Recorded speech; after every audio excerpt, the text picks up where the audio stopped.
Y no es sino después de no depender de otros que puedo encontrarme comprometidamente con los otros. Porque un encuentro no es un cruce, no es un hola y adiós, no es un instante. Un encuentro, por breve que sea, trasciende en el tiempo. Un encuentro es necesariamente comprometido, implica cierto grado de intimidad. Pero para construir una relación íntima no alcanza con el amor. Hace falta además la atracción y la confianza. Hace falta, además del amor, que yo sienta que hay algo en ti que me atrae, que me fascina, que me gusta, que me mueve, que me lleva a pensarte. Hace falta que confíe en ti. La confianza en una relación íntima implica tal grado de sinceridad con el otro que yo no contemplo la posibilidad de mentirle. Y habrá que darse cuenta que el amor, la atracción y la confianza son cosas que suceden o no suceden. Y cuando no suceden, la relación puede ser buena, pero no será íntima. Y si no es íntima, no será trascendente. Siempre digo que la vida es una transacción no comercial, una transacción a secas, donde uno da y recibe. Y la intimidad está muy relacionada con aquello que doy y aquello que recibo. Y esto es algo que hay que aprender. La intimidad es una de las pocas cosas cotidianas que no depende de lo que hagamos, ni siquiera de nuestra decisión, depende de que suceda. Puedo hacer cosas para impedirlo, pero no puedo causarlo.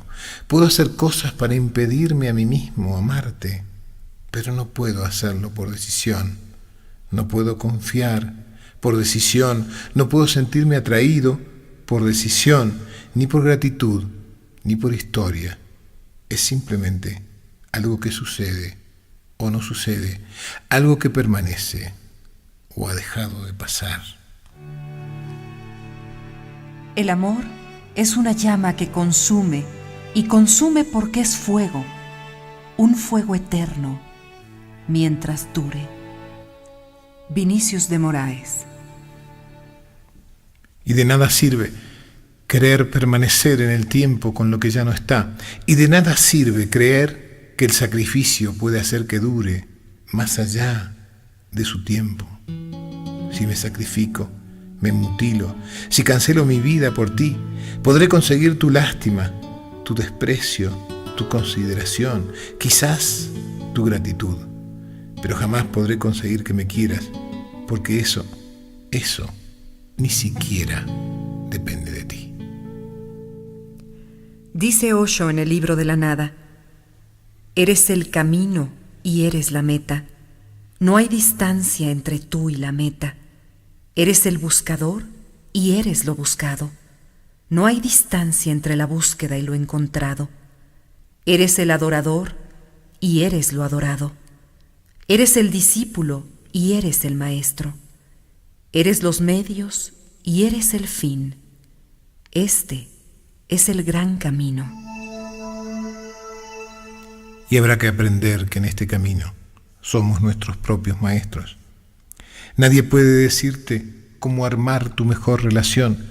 Nadie puede decidir por ti quién es la persona. Nadie puede explicar cómo se construye una relación íntima. Y será hora de desconfiar de algunos expertos, de aprender de ellos, de sus propios caminos, de su propia experiencia, pero no imitar el camino de nadie. En la película Juegos de Seducción, un hombre de aspecto rural se para frente a la cámara y cuenta más o menos la siguiente historia. Yo tenía más o menos 8 años, dice, cuando encontré el río perdido. Nadie sabía dónde estaba, nadie en mi condado podía decirte cómo llegar, pero todos hablaban de él. Cuando llegué por primera vez al río perdido, me di cuenta rápidamente de que era ese. Uno se da cuenta cuando llega. Es el lugar más hermoso que jamás hayas visto. Árboles que caen sobre el río, peces enormes que navegan en las aguas transparentes. Me saqué la ropa, me tiré al río y nadé entre los peces y sentí el brillo del sol en el agua y creí que estaba en el paraíso. Después de pasar toda la tarde en el río perdido, me fui marcando el camino hasta llegar a mi casa y al llegar le dije a mi padre: «Papá, encontré el río perdido». Mi papá me miró y rápidamente se dio cuenta de que no mentía. Entonces me acarició la cabeza y me dijo: «Yo tenía más o menos tu edad cuando lo vi por primera vez. Nunca pude volver». Y yo le dije: «No, pero yo marqué el camino, dejé huellas y corté ramas, así que podremos volver juntos». Al día siguiente, cuando quise volver, no pude encontrar las marcas que había hecho y el río se volvió perdido también para mí. Me quedó en el recuerdo la sensación de que tenía que buscarlo una vez más. 2 años después, una tarde de otoño, fuimos a la división de guardabosques del condado. Mi papá necesitaba trabajo. Bajamos a un sótano. Y mientras papá esperaba en una fila para ser entrevistado, vi que en una pared había un mapa enorme que reproducía cada lugar del condado, cada montaña, cada río, cada accidente geográfico estaba allí. Así que me acerqué con mis hermanos, que eran menores, para tratar de mostrarles el río perdido. Buscamos y buscamos, sin éxito. Entonces se acercó un guardabosques grandote con bigotes y me dijo: «¿Qué estás buscando ahí, hijo?» «Buscamos el río perdido», dije yo, esperando su ayuda. Pero el hombre respondió: «No existe ese lugar». «¿Cómo que no existe? Yo nadé ahí». Entonces él me dijo: «Nadaste en el río Rojo». Y yo le dije: «He nadado en ambos y sé la diferencia». Pero él insistió: «Ese lugar no existe». En eso regresó mi papá. Le tiré del pantalón y le dije: «Dile, papá, dile que existe el río perdido». Y entonces el señor de uniforme nos dijo: «Miren, este país depende de que los mapas sean fieles a la realidad. Cualquier cosa que existiera y no estuviera aquí en el mapa del Servicio Oficial de Guardabosques sería una amenaza contra la seguridad del país. Así que si este mapa dice que el río perdido no existe, el río perdido no existe, ¿está claro?». Yo seguí tirando de la manga de mi papá y le dije: «Papá, dile». Mi padre necesitaba el trabajo, así que bajó la cabeza y dijo: «No, hijo, él es el experto, si él dice que no existe». Y ese día aprendí algo, dice el hombre en la película: cuidado con los expertos. Si tú nadaste en un lugar, si mojaste tu cuerpo en un río, si te bañaste del sol en una orilla, no dejes que los expertos te convenzan de que no existe. Confía más en tus sensaciones que en los expertos, porque los expertos son gente que pocas veces se moja. Autoestima y egoísmo son tomados generalmente como términos antagónicos, aunque ambos comparten un significado muy emparentado: la idea de quererse, valorarse, reconocerse y ocuparse de sí mismo. Si yo no pienso en mí, ¿quién lo hará? Si pienso solo en mí, ¿quién soy? Si no es ahora, ¿cuándo?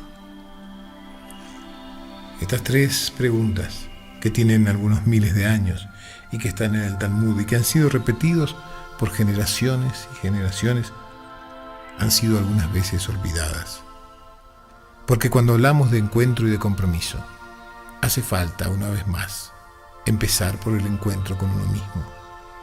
Seguir después por el encuentro no dependiente con los otros y ser capaces de armar un proyecto con otros, un proyecto que construya alguna vez una pareja que sea capaz de parir hijos que sean también vocación de desarrollo, de crecimiento, hijos nacidos desde el amor, desde el proyecto, desde el deseo de ayudarlos para que a su vez generen sus encuentros comprometidos en la vida. Una familia es para mí un trampolín, una tabla sobre la cual nuestros hijos saltarán a sus propias vidas, una deuda que se contrae y que nunca se pagará. Este amor incondicional que somos capaces de sentir por nuestros hijos y que nuestros hijos son capaces de sentir por sus propios hijos, no por nosotros. No somos merecedores de ese amor incondicional que nosotros les hemos dado, pero ellos pagarán esta deuda cuando tengan sus propios hijos, a los cuales amarán incondicionalmente. Habrá que aprender la generosidad que significa abrir la puerta para dejar salir a estos hijos paridos a que hagan sus propias vidas. Cuando mi papá me lo decía, eso era verdad. No era conocimiento académico, era conocimiento de vida. Él lo había aprendido así, y era cierto. Si hoy le dijera eso a mi hijo, le estaría mintiendo. Porque yo no puedo asegurarle que si estudia una carrera y es un trabajador honesto, va a poder comer todos los días. Y él lo sabe. El mundo es incierto para nuestros hijos. No es nuestra culpa, pero es así. El mundo de hoy es otro, y esto tiene que ver con el conocimiento. El mundo no cambia solo en lo académico, cambia también en estas cosas. Y entonces yo voy a tener que aprender que no puedo seguir diciéndole esas estupideces a mi hijo, porque son mentira. Yo lo sé, y él también lo sabe. La certeza de mi padre era honesta, mi incertidumbre también. Incertidumbre económica, incertidumbre sobre la violencia en el mundo. ¿Habrá un mañana? ¿Existirá un futuro vivible? ¿Nuestros países serán gobernables alguna vez? ¿Habrá un nuevo orden? ¿Una nueva estructura? No sabemos nada. Solo sabemos que debemos ayudar a nuestros hijos a encontrar sus propias respuestas. Y entonces no podemos enseñarles aquella sexualidad que aprendimos. No podemos enseñarles aquellas parejas que aprendimos. Pero debemos enseñarles una sexualidad llena de encuentro. Una sexualidad que sea, sobre todo, una forma más de encontrarse con los otros, una forma más de comunicarnos comprometidamente con alguien, una forma más de hacer de nuestras vidas algo que valga la pena vivir. Me parece que a veces olvidamos lo que quiere decir esa frase. Repetimos todo el tiempo, ¿vale la pena esto? ¿No vale la pena aquello? Y no nos damos cuenta que estamos hablando de valer la pena. Vale penar por aquellas cosas que amamos. Vale penar por aquellas cosas que nos importan. Vale penar por aquellas relaciones íntimas que generan encuentros comprometidos que trascienden en el tiempo.